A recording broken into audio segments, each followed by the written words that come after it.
नमस्कार मंडळी, cook with पूजामध्ये तुमचं खूप खूप खूप मनापासून स्वागत. मुलांच्या शाळा चालू झालेल्या आहेत आणि त्यांना टिफिनला भाजीपोळी तर आपण देतोच, पण त्यांना त्याच्यासोबत काहीतरी चटपटीत हवं असतं. आपण त्यांना रोज जंक फूड किंवा पॅकेट फूड तर देऊ शकत नाही. तर अशी खूप दिवस टिकणारी शेव आपण घरात बनवून ठेवू शकतो, जेणेकरून आपण त्यांना डब्यालाही ती देऊ शकतो. आणि काही शाळांमध्ये शॉर्ट टिफिन असतात, तर ही शेव तुम्ही नक्कीच त्यांना शॉर्ट टिफिनमध्ये पण देऊ शकता. अगदी कुरकुरीत अशी शेव बनते आणि खूप सोपी रेसिपी आहे. अगदी 15-20 मिनटात बनते. त्यासाठी मिक्सरच्या भांड्यात 4 ते 5 लसणाच्या मोठ्या पाकळ्या ज्या आहेत त्या सोलून घेतल्या. खूप सारे जिरे आणि खूप सारे ओवा घातलेला आहे. जर प्रमाण म्हणाल तर 1 चमचा घातलेला आहे दोन्ही पण मी.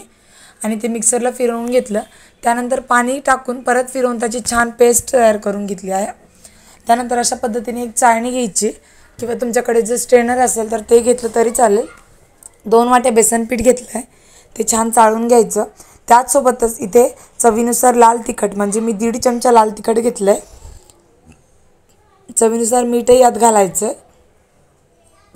तिखटमध्ये किंवा मिठामध्ये जर काही गाठी असतील तर ते सोऱ्यामध्ये आपल्याला त्रास होणार नाही, ते चाळणीतच इथे बारीक होऊन जातील. त्यामुळे तिखट पण चाळून घ्यायचं आहे. आता हे सगळं आपण इथे चाळून घेऊयात.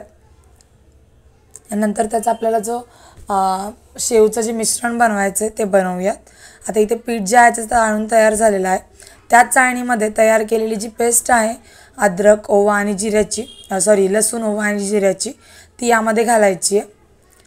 आता याला आपण छान चाळून घेऊयात. पाणी टाकून टाकून याचं जे पूर्ण काय म्हणता येईल आपल्याला, पूर्ण जो चोथा आहे तो बाहेर काढायचा आपल्याला. आणि त्यातला जो पूर्ण रस आहे तो नीट घालायचा, यातमध्ये पूर्णपणे घालायचा आहे.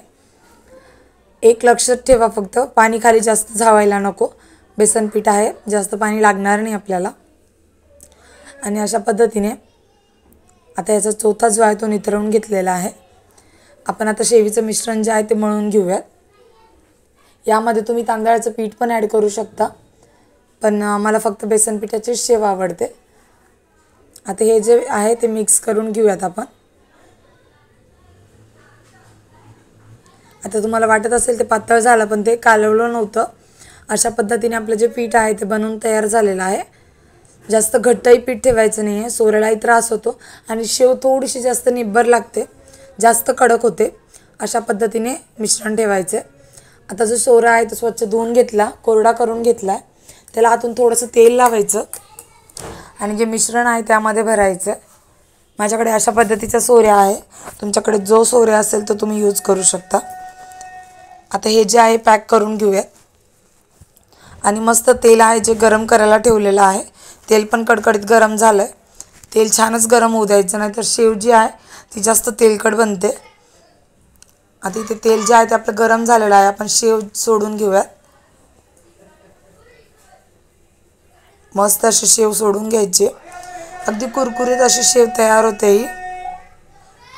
आणि घरातही मुलांनाच काय तर मोठ्यांनाही छोट्या बुकेसाठी ही शेव नक्कीच घरगुती म्हटल्यानंतर कोणताही पदार्थ सुद्धा हेल्दीच असतो, जरी तो तेलात बनलेला असेल. पण बाहेरचं तेल जे असतं ते खूप दिवसांपूर्वीचं असतं, किंवा आपण सांगू शकत नाही ना की कोणतं तेल वापरतात ते. त्यामुळे घरात अशी साध्या आणि सोप्या पद्धतीने बनणारी शेव नक्कीच बनवून ठेवा.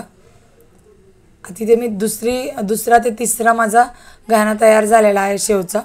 अशाच पद्धतीने मी सगळी शेव तयार करून घेतलेली आहे आणि कुरकुरीत अशी शेव आपली इथे तयार झालेली आहे. तुम्ही पाहू शकता. याचा असा करम आवाज येत होता. आणि मनवायला म्हणजे माझ्या मुलीला जेव्हा मी खायला दिली, तिला खूप आवडली. मला म्हणे की उद्या मला डब्याला पण शेव पाहिजे. तर भेटूया नेक्स्ट रेसिपीमध्ये.